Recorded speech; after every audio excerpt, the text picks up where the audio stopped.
త్రేతాయుగమున ఈ గిరిపైనే తపమునరించెను యాద ఋషి. ధరాతలమ్మున అతని పేరుతో అయినది ఈ గిరి యాదగిరి. ఈ గుహలో వెలసెను ప్రళయ మహోజ్వల జ్వాలా నరసింహుడు.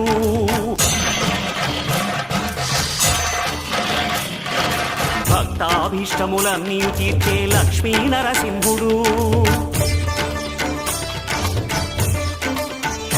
సుఖ శాంతులను చేకూర్చు శుభయోగ నరసింహుడు.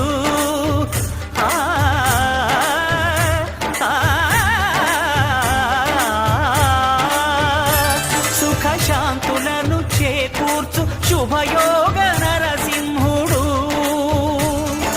నమో నమః నమో నమః. నమస్కరించెను నాలుగు దిక్కులు నఖముల వెలుగు